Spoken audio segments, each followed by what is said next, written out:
Hello friends, आज हम इस वीडियो में आईपीसी यानी कि इंडियन पिनल कोड के महत्वपूर्ण धाराओं के बारे में जानेंगे। इस वीडियो में हम सभी धाराओं के बारे में नहीं पढ़ेंगे, हम सिर्फ उन्हीं धाराओं के बारे में जानेंगे जो कि अक्सर यूज की जाती है और जो कि बहुत ही इम्पोर्टेंट है। सबसे पहले हम बात करते हैं धारा 53 की। धारा 53 हमें पनिशमेंट यानी कि दंड के बारे में बताती है और धारा 53 में 5 तरह के दंड दिए गए हैं। सबसे पहले मृत्यु दंड, दूसरे नंबर पर आजीवन कारावास दिया गया है, तीसरे नंबर पर हमें यह बताया गया है कि कारावास 2 प्रकार के होते हैं। एक कारावास कठोर कारावास जिसमें कठिन कार्य अपराधी से कराया जाता है और दूसरा कारावास सादा कारावास जिसमें वो आराम से जेल में रहता है और उससे कोई भी कठिन कार्य नहीं कराया जाता।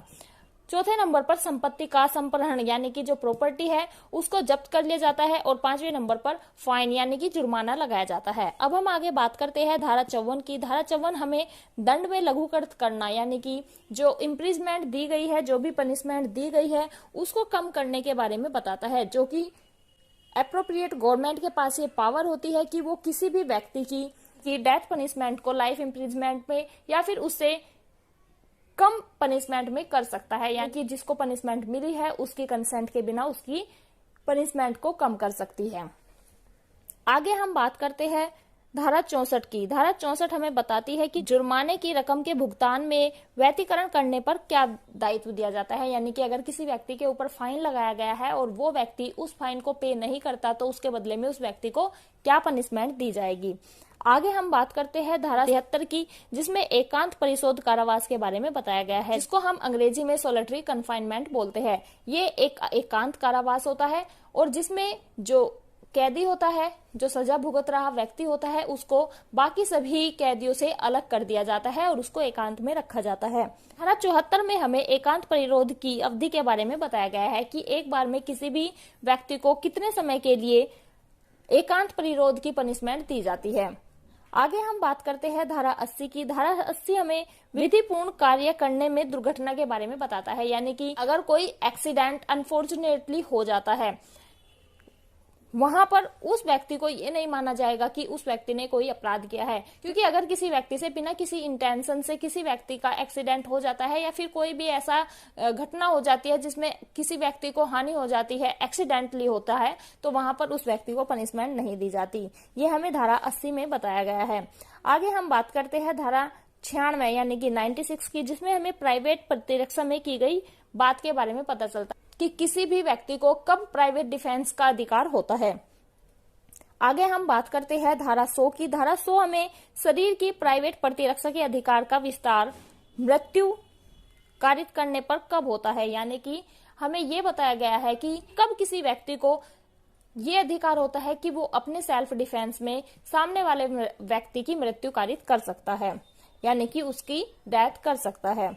आगे हम बात करते हैं धारा 107 की। धारा 107 हमें किसी बात का दुष्प्रेरण के बारे में बताता है, यानी कि अबेटमेंट ऑफ थिंग। अगर कोई व्यक्ति किसी भी दूसरे व्यक्ति को अबेट करता है यानी कि उकसाता है किसी कार्य को, किसी अपराध को करने के लिए, तो यहाँ पर अबेटमेंट को डिफाइन किया गया है। आगे हम बात करते हैं धारा 120A की, जिसमें आपराधिक षड्यंत्र के बारे में बताया गया है।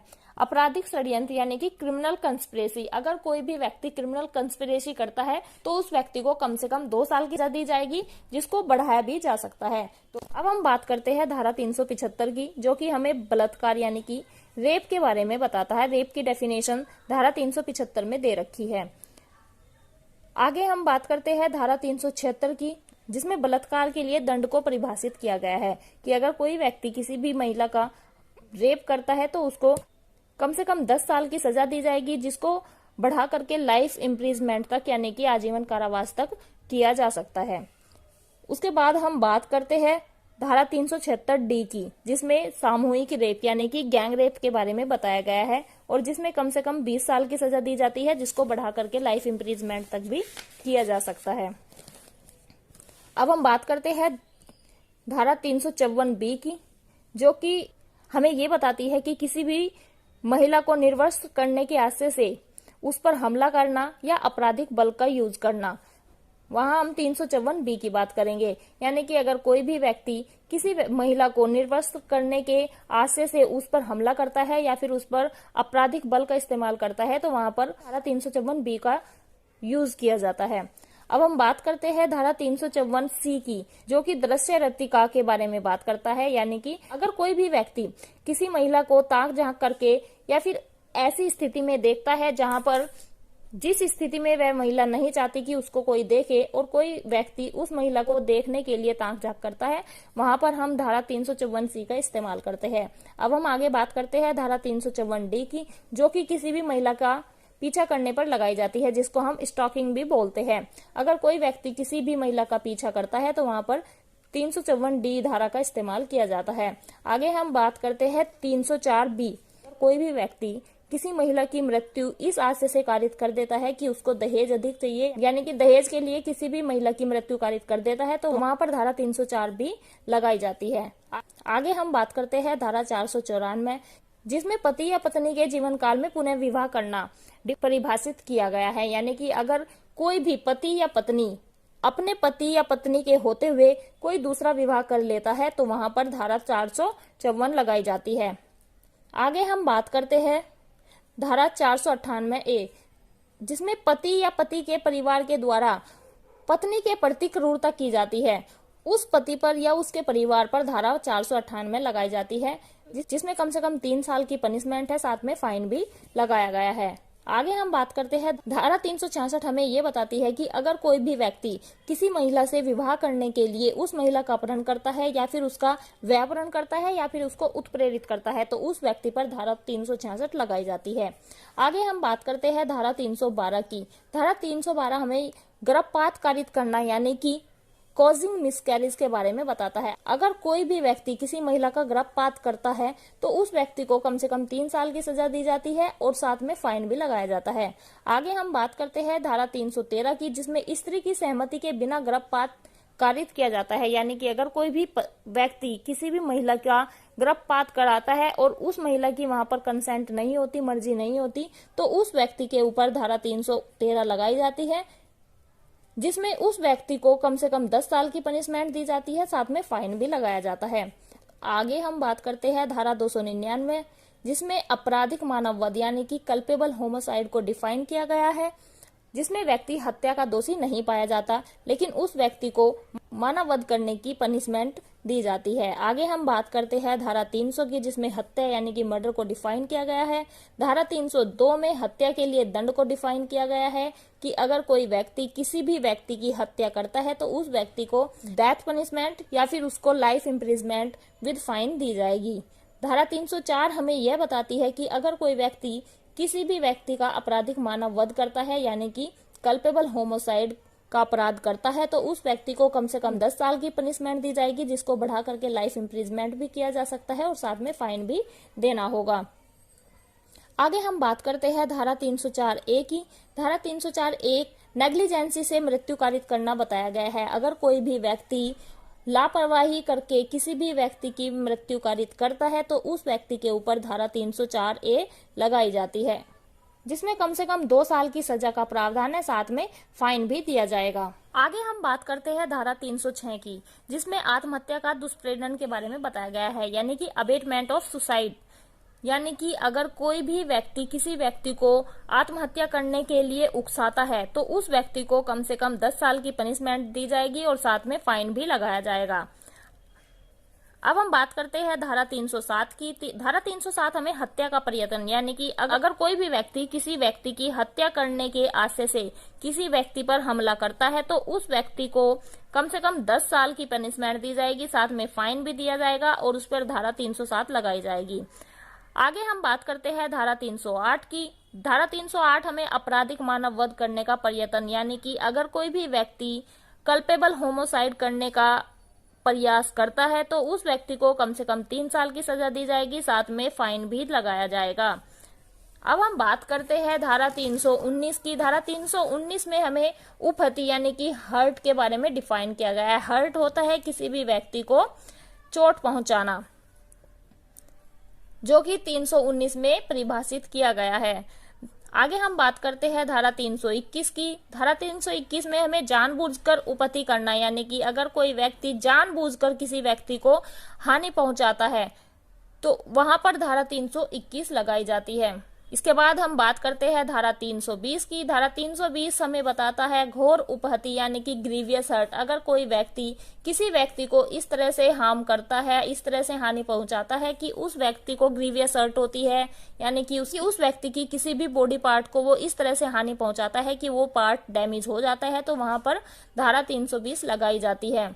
आगे हम बात करते हैं धारा 339 की, जिसमें हमें रॉन्गफुल रिस्ट्रेंट यानी कि सदोष अवरोध के बारे में बताया गया है। अगर कोई व्यक्ति किसी व्यक्ति को जानबूझकर कहीं जाने से रोकता है या फिर उस व्यक्ति को कहीं भी जाने से उसका रास्ता रोकता है, तो वहां पर धारा 339 लगाई जाती है। आगे हम बात करते हैं सदोष परिरोध का, यानी कि रॉन्गफुल कन्फाइनमेंट। अगर कोई व्यक्ति किसी भी व्यक्ति को गलत तरीके से बंदी बनाकर रखता है, तो ऐसे में उस व्यक्ति के ऊपर धारा 340 लगाई जाती है। इसके बाद हम बात करते हैं धारा 349 की, जो कि हमें बल के बारे में बताता है, यानी कि फोर्स। अगर कोई व्यक्ति किसी भी व्यक्ति के ऊपर फोर्स यूज करता है तो वहां पर 349 लगाई जाती है।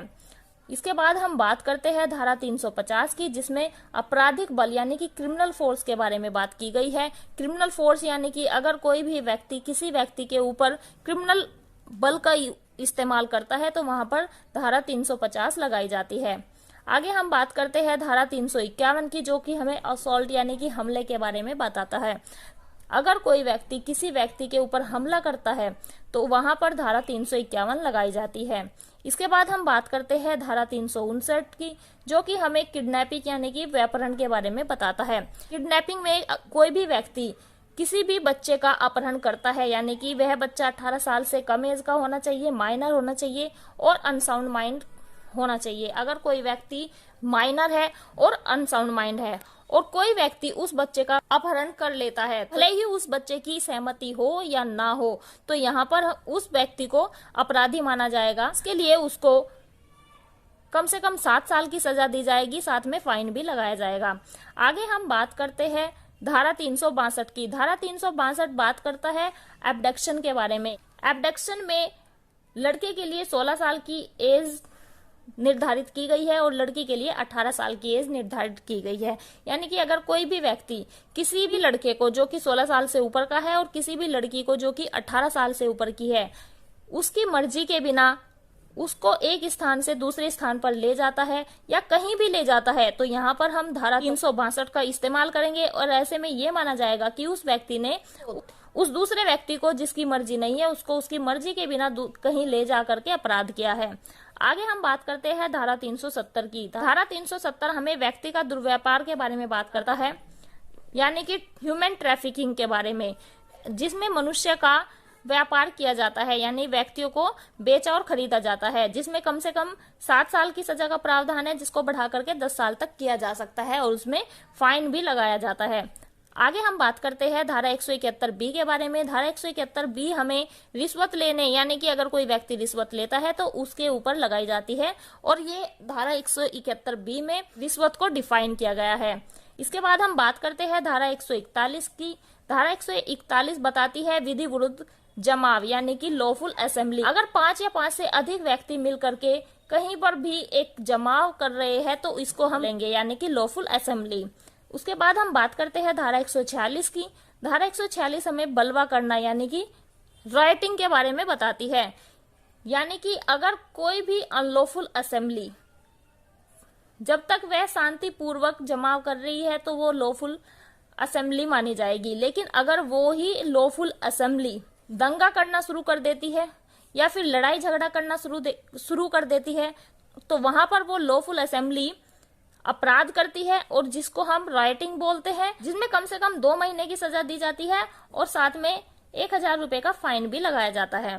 अब हम बात करते हैं धारा 191 की, जो कि मिथ्या साक्ष्य देने पर लगाई जाती है। अगर कोई भी व्यक्ति झूठा एविडेंस कोर्ट में देता है तो उसके ऊपर धारा 191 लगाई जाती है। इसके बाद हम बात करते हैं धारा 192 की। धारा 192 हमें मिथ्या साक्ष्य बनाना यानी कि अगर कोई भी व्यक्ति झूठे साक्ष्य बनाता है तो वहां पर धारा 192 लगाई जाती है। इसके बाद हम बात करते हैं धारा 193 की। मिथ्या साक्ष्य के लिए दंड की बात करते हैं, यानी कि अगर कोई व्यक्ति मिथ्या साक्ष्य बनाता है या कोर्ट में देता है तो उस व्यक्ति को कितनी पनिशमेंट दी जाएगी, ये धारा 193 में बताया गया है। इसके बाद हम बात करते हैं धारा 279 की। धारा 279 बात करती है rash riding in public place, यानी कि अगर कोई भी व्यक्ति पब्लिक वे पर रैश राइडिंग करता है, लापरवाही से गाड़ी चलाता है या फिर उतावलेपन से गाड़ी चलाता है, तो उस व्यक्ति के ऊपर धारा 269 लगाई जाती है। इसके बाद हम बात करते हैं धारा 292 की। धारा 292 हमें बताती है कि अश्लील पुस्तकों आदि का विक्रय करना, जो व्यक्ति अश्लील पुस्तक आदि खरीदता है बेचता है, उस व्यक्ति पर धारा 292 लगाई जाती है। उसके बाद हम बात करते हैं धारा 294 की, जो कि बताता है कि अश्लील कार्य और गाने, अगर कोई भी व्यक्ति अश्लील गाने गाता है या कोई अश्लील ऐसी हरकतें करता है तो उस व्यक्ति के ऊपर धारा 294 लगाई जाती है। इससे आगे हम बात करते हैं धारा 294A की, जो कि बताती है कि अगर कोई व्यक्ति कोई भी लॉटरी ऑफिस रखता है तो उस व्यक्ति को ये माना जाएगा कि उसने अपराध किया है और उस व्यक्ति को धारा 294A के तहत सजा दी जाती है। उसके बाद हम बात करते हैं धारा 296 की। धारा 246 हमें बताती है कि अगर कोई भी व्यक्ति किसी भी धार्मिक जमाव में विघ्न डालता है तो उसको कम से कम 1 साल की पनिशमेंट दी जाती है, जिसमें फाइन को इंक्लूड किया जाता है। इसके बाद हम बात करते हैं धारा 297 की। धारा 297 हमें बताती है कि कब्रिस्तान आदि में अत्याचार करना, अगर कोई भी व्यक्ति किसी भी दूसरे व्यक्ति की भावनाओं को ठेस पहुंचाने के लिए या फिर किसी भी धर्म का अपमान करने के आशय से कब्रिस्तान में जाता है तो उस व्यक्ति को कम से कम 1 साल की पनिशमेंट दी जाएगी विद फाइन, यानी कि उस व्यक्ति पर फाइन भी लगाया जाएगा। आगे हम बात करते हैं धारा 378 की। धारा 378 चोरी यानी थेफ्ट को डिफाइन करता है। आगे हम बात करते हैं धारा 383 की। धारा 383 एक्सटॉर्शन, यानी कि अगर कोई व्यक्ति किसी व्यक्ति को डराता धमकाता है तो वहां पर धारा 378 लगाई जाती है, जिसमें कम से कम 7 साल की सजा का प्रावधान है, साथ में फाइन भी लगाया जाएगा। इसके बाद हम बात करते हैं धारा 390 की। धारा 390 लूट को डिफाइन करता है। धारा 391 डकैती को डिफाइन करता है और धारा 405 आपराधिक व्यास भंग यानी कि ब्रीच ऑफ ट्रस्ट को डिफाइन करता है। आगे हम बात करते हैं धारा 410 की। धारा 410 हमें चुराई हुई संपत्ति, यानी कि अगर किसी भी व्यक्ति के पास चुराई हुई संपत्ति पाई जाती है तो उस व्यक्ति के ऊपर धारा 410 लगाई जाती है, जिसमें कम से कम 3 साल की पनिशमेंट का प्रावधान है, साथ में फाइन भी लगाया जाएगा।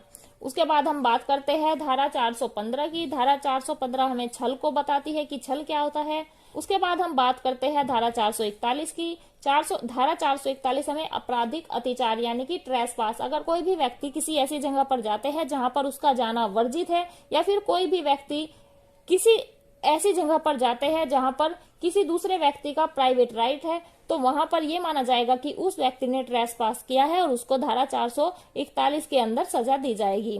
आगे हम बात करते हैं धारा 464 की। धारा 464 हमें मिथ्या दस्तावेज रचना, अगर कोई भी व्यक्ति झूठे दस्तावेज की रचना करता है तो उस व्यक्ति को धारा 464 के तहत सजा दी जाएगी। इसके बाद हम बात करते हैं धारा 463 की, जो कि कूट रचना यानी कि फोर्जरी के बारे में बताती है, जिसमें 2 साल की पनिशमेंट का प्रावधान है और साथ में फाइन भी लगाया जाएगा। इसके बाद हम बात करते हैं धारा 503 की। धारा 503 हमें आपराधिक अभिव्यास यानी कि क्रिमिनल इंटिमिडिएशन, यानी कि अगर कोई व्यक्ति किसी दूसरे व्यक्ति को डराता धमकाता या फिर धमकी देता है तो उस व्यक्ति के ऊपर धारा 503 लगाई जाएगी।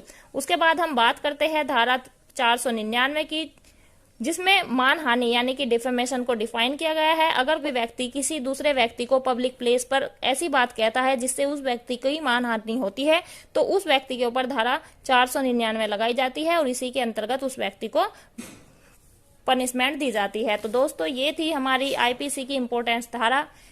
आई होप आपको ये वीडियो समझ में आई होगी। Thank you.